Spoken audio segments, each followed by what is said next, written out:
우리 다 같이 찬송가 597장 찬송하겠습니다. 이전의 주님을 내가 몰라 찬양하겠습니다. 이전의 주님을 내가 몰라 영광의 주님을 비방했다. 지극한 그네 내게 넘쳐 날 불러주시니 고마워라. 나 받은 달란트 얼마런가. 나 힘써 그것을 남기어서 갑절로 주님께 바치오면 충성된 종이라 상 주시리. 천하고 무능한 나에게도 귀중한 직분을 맡기셨다.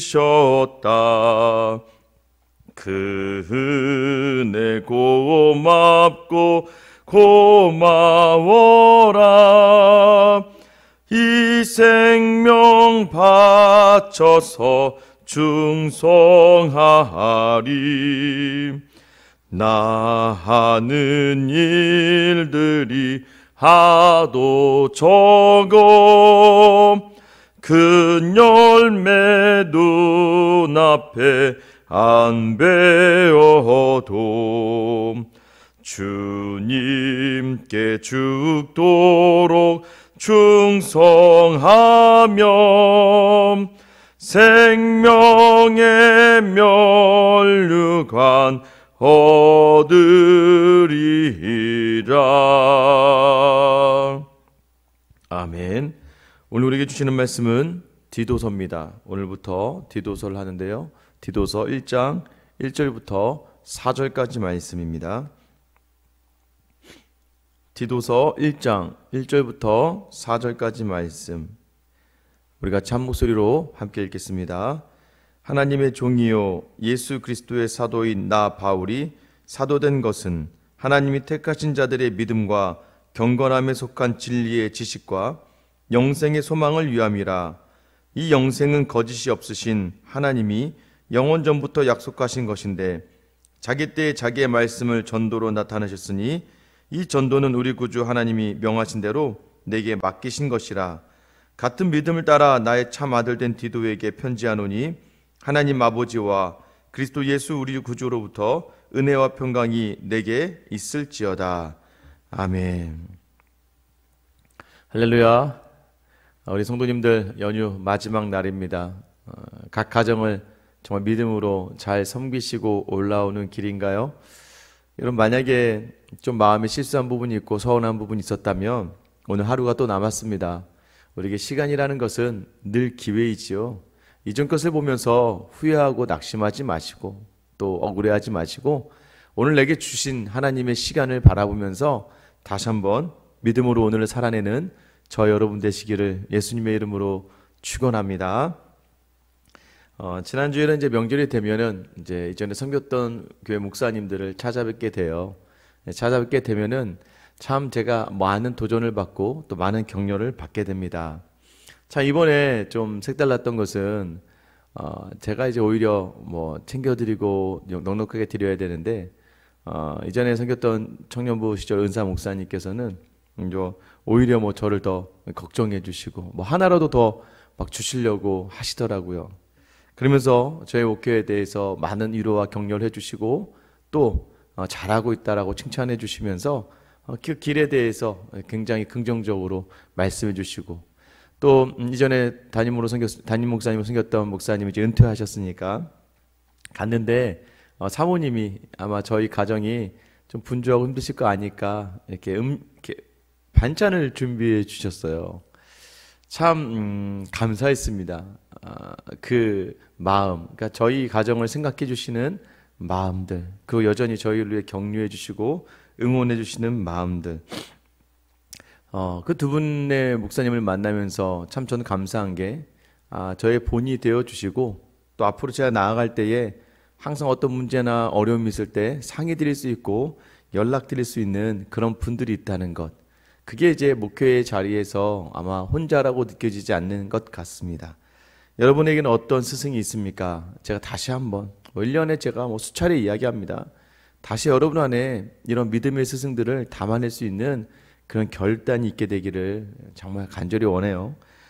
이 시간 우리가 이제 디도서를 나눕니다. 디도는요, 바나바와 함께 이렇게 함께 이제 전도 여행을 떠났던, 근데 이 디도에 대해서는 우리가 많은 이야기가 있지만 어쨌든 1차 전도 여행부터 함께 했던 동행이 있었고 예루살렘도 같이 들어왔던 그러한 바울의 제자였습니다.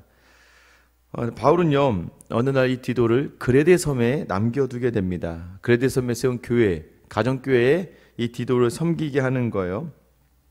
당시 이제 교회가 시작되고 처음이라 이 지역 안에 있는 유대주의자들, 또 율법주의자들, 때로는 이단들이 많이 교회에 침투하고 있었던 것 같아요.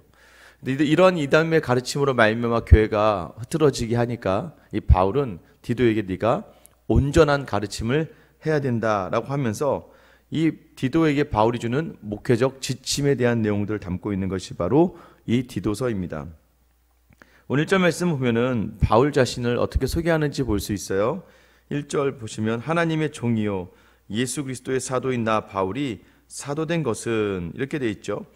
하나님의 종이고 예수 그리스도의 사도다라고 이야기합니다. 그런데 이어서 바울이 얘기해요. 내가 사도가 된 것은, 여러분 사도는 무엇입니까? 예수님과 함께하며 예수님께 소명을 받아 예수님을 전하는 자리에 선 사람이 사도예요.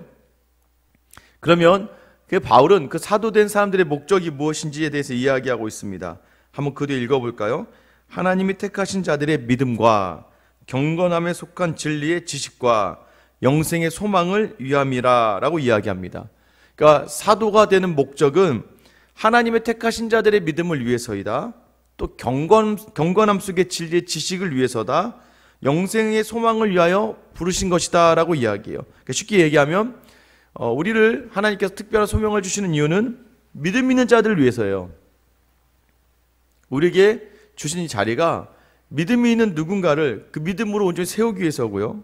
특별히 경건함에 속한 지식, 이 말씀에 대한 지식을 나누기 위해서라는 것이죠.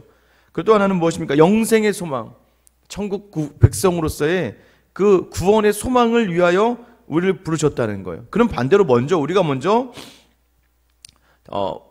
택하신 바를 받았고 믿음으로, 또 그 지식을 우리에게 주셨고, 더 나아가서 영생의 소망의 그 소망을 이렇게 부어주신 분이 하나님이시다라는 것을 먼저 인정하는 사람들, 그리고 그 인정한 사람들이 하나님의 부르심으로 세워지는 자리들이라는 것이죠. 여러분이 놓치지 마셔야 됩니다. 지금 이 시대에 사도는 없습니다. 가끔 이제 요즘 신사도 운동인이 뭐니 해서 자꾸 사도다 이야기하는데, 여러분 그러지 않아요. 우리가 이제 교회는 사도성이라고 이야기합니다. 이러한 성격을 가지고 교회는 나아가는 것이지, 이젠 더 이상 이 땅에 사도라는 표현을 사용하는 건 조금은 신앙생활에 어렵고 좀 이해하기 어려운 표현이라고 여러분이 아셔야 돼요. 우리가 부르심을 받았다라는 것, 또 우리를 소명자로 세우고 사명자로 세웠다라는 것, 저 같은 목사만이 아니잖아요. 여러분 우리 전부 다 성도로 부르셨고 여러분 교회를 섬기게 부르셨습니다. 그럼 우리에게 이런 마음들을 가지고 하나님을 온전히 섬기고 있느냐가 중요한 것이죠. 특별히 2절 하반절부터 4절에 보시면 이 영생은 거짓이 없으신 하나님이 영원 전부터 약속하신 것이다. 여러분 영생은요 거짓 없이 하나님이 약속하신 것이고, 약속하신 걸 3절에 보시면 자기 때에 자기의 말씀을 전도로 나타내셨으니 이 전도는 우리 구주 하나님이 명하신 대로 내게 맡기신 것이라. 여러분 영생은요 약속대로 주어졌다는 거예요. 약속대로 언제? 정해진 때에. 그러니까 우리를 정해진 때에 부르시고 여러분 우리를 그 말씀을 받게 하셨다는 것. 그래서 우리가 이 말씀이 정말 약속대로 이루어진다는 것, 거짓이 없으시다는 걸 어떻게 알 수 있습니까? 여러분 이것이 바로 우리가 증인이기 때문이에요. 여러분 우리가 예수님의 말씀을 받고 오늘 이 자리에 있는 게 가장 적절한 때에 가장 적절하게 우리에게 나오셨고 우리를 이 자리에 부르셨다는 것을 말씀하시는 거죠. 그 약속의 증거가 바로 우리다라는 것을 오늘 우리에게 말씀해 주시는 것이죠. 그럼 바울이 뭐라고 이야기합니까? 4절 말씀이죠. 같은 믿음을 따라 나의 참 아들 된 디도에게 편지하노니 하나님 아버지와 그리스도 예수 우리 구주로부터 은혜와 평강이 내게 있을지어다. 결국 같은 믿음을 따라 난 나의 아들 참 아들 디도라고 이야기해요. 디도야, 너는 나의 믿음의 아들이다. 여러분, 믿음의 아들이다. 무엇을 의미할까요? 우리가 하나님의 자녀다라는 건 무엇을 의미해요? 그 말씀을 따라가고 아버지를 따라가는 삶처럼 이 바울이 디도에게 너는 나와 같은 이 부르심의 자리에 주어진 부르심을 받은 하나님의 그러한 증인으로 살아야 된다는 걸 이야기해요. 결국 무엇입니까? 바울에게만 주어진 자리가 아니라 디도에게도 주어진 자리. 우리 모두가 다 전도자의 삶을 살아가는 것, 이것을 우리에게도 오늘 이 시간 말씀해주고 계시는 거죠. 그래서 함께 먼저 믿음에 대해, 경건한 지식에 대해, 영생의 소망에 대한 것을 확인하고 그리고 점검한 다음에 다시 배우고 증인이 되어 전해야 되는 거예요.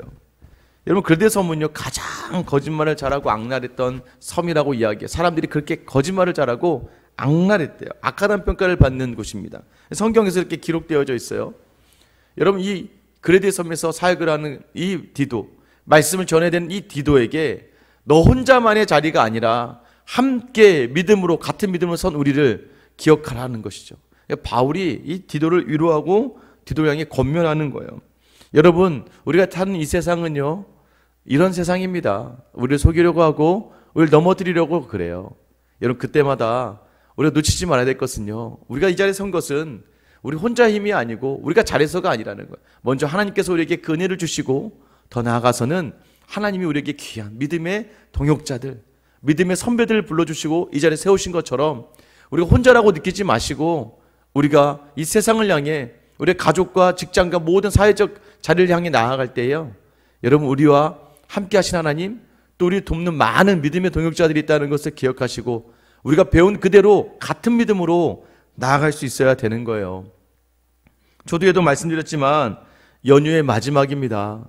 여러분, 이 설 연휴를 어떻게 마무리하느냐가 설날을 마무리하는 거잖아요. 여러분의 가정 안에서 충분히 내가 누릴 수 있고 충분히 내가 만족할 수 있는 것이 있다 할지라도 여러분, 하나님을 위해서, 믿음을 위해서 믿음의 자리에 서서 여러분 끝까지 헌신하며 섬길 수 있고 그렇게 해서 끝까지 생명의 자리를 담아낼 수 있는 저와 여러분의 이 마지막 연휴가 되시길 예수님의 이름으로 축원합니다.